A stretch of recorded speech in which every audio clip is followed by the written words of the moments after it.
تو ایک صحابی رسول نے حضور علیہ الصلوۃ والسلام کی بارگاہ میں عرض کی، یا رسول اللہ، میرے صلی اللہ علیہ وسلم میرے حسن سلوک کا سب سے زیادہ مستحق کون ہے؟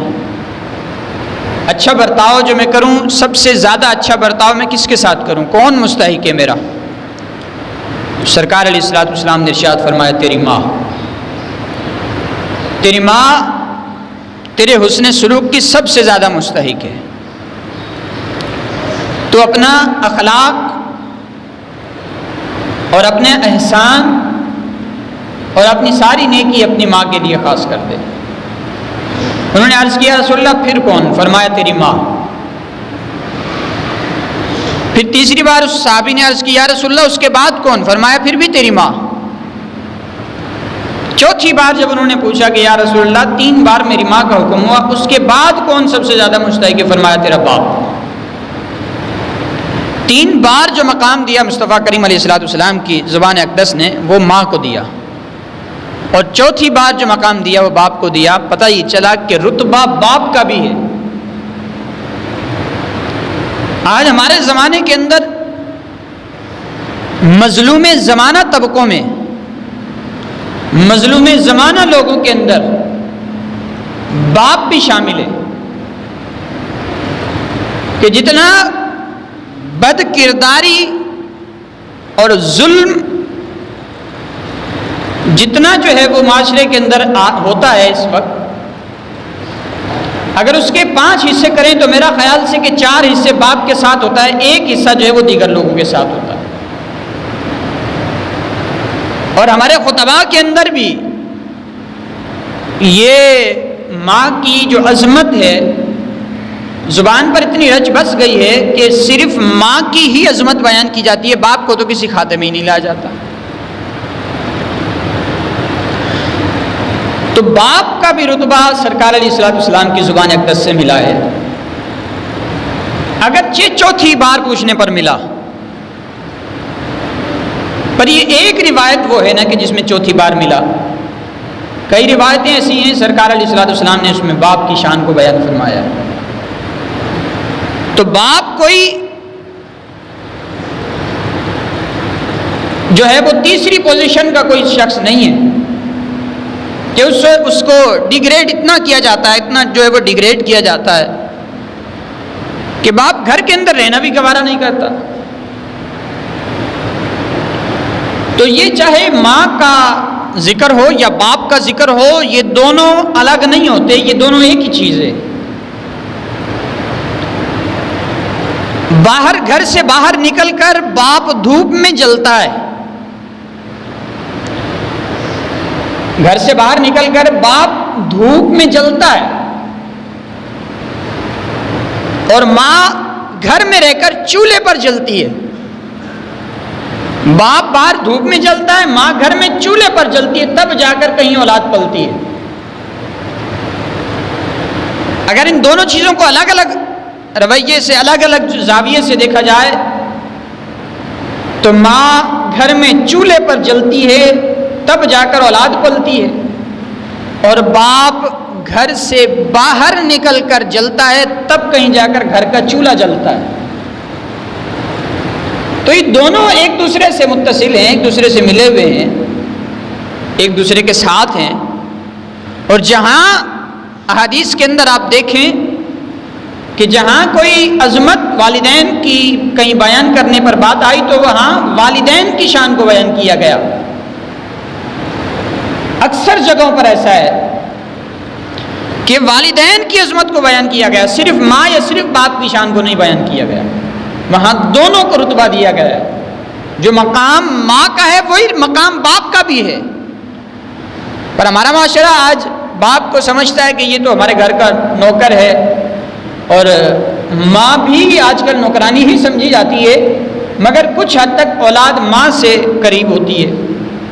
باپ تو بس صرف ایک کما کر لانے کی مشین ہے، پیسے بنانے کی مشین ہے، باقی گھر کے اندر کوئی اس کا رتبہ نہیں۔ جب ایک باپ گھر سے نکل کر دور دراز کے علاقوں میں پردیس کے اندر جا کر اپنی جوانی بتاتا ہے، جوانی کو ضائع کرتا ہے، جوانی ختم کر دیتا ہے کما کما کر، تو وہ پہلے جب کماتا رہا تو ماں باپ کی خدمت کرتا رہا، شادی ہو گئی تو اس پر ذمہ داری ایک اور بڑھی، پھر وہ پردیس میں جا کر کمانے لگا، بیوی بچوں کو پالنے لگا، بچوں کی اچھی پرورش کی، ان کی اسکول کی فیسیں، ان کی ادھر کی فیس ادھر کی فیس، یہ اس کے کام، یہ ان کے کام، یہ ان کی خواہشات، یہ چیزیں سب دلاتا ہوا باپ نے پردیس کے اندر اپنی زندگی کاٹ دی، جوانی کاٹ دی، اور جب وہ بڑھاپے میں کام سے ہاتھ دھو بیٹھتا ہے، کام نہیں کر پاتا، بوڑھا ہو جاتا ہے، کمزور ہو جاتا ہے، لاغر ہو جاتا ہے،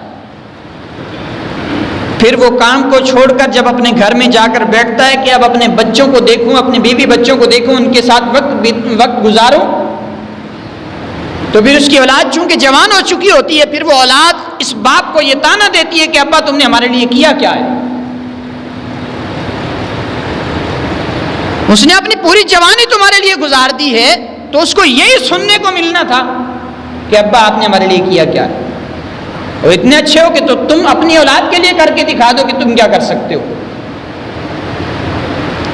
تو یہ زمانے کا مظلوم ترین طبقہ ہمارے آج کے اس معاشرے کے اندر باپ بھی ہے، اور ساتھ میں ماں کی بھی جو ہے وہ بڑی اہانت کی جاتی ہے، بڑی توہین کی جاتی ہے۔ تو میرا جو موضوع ہے وہ ماں اور باپ دونوں سے متصل ہے، دونوں سے ملا جلا یہ میرا موضوع ہے کہ ماں اور باپ کی عظمت جو سرکار علیہ الصلوۃ والسلام نے اور قرآن نے جو بیان فرمائی ہے۔ قرآن نے سورہ بنی اسرائیل کے اندر جو حکم ارشاد فرمایا، وَقَضَىٰ رَبُّكَ أَلَّا تَعْبُدُوا إِلَّا إِيَّاهُ وَبِالْوَالِدَيْنِ إِحْسَانًا، کہ تیرے رب نے یہ فیصلہ کر دیا ہے کہ تم نے تم نے عبادت سوائے اللہ کی اور کسی کی نہیں کرنی،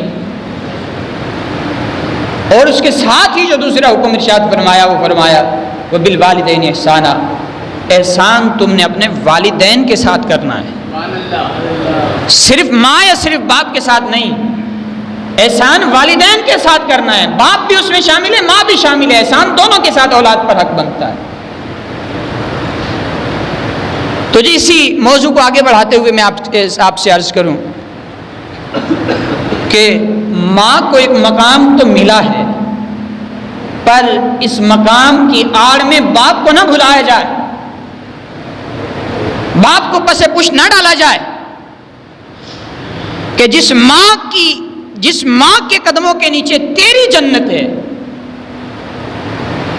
جس ماں کے قدموں کے نیچے تیری جنت ہے، اس ماں سے تو پوچھو کہ تیری جنت کہاں ہے،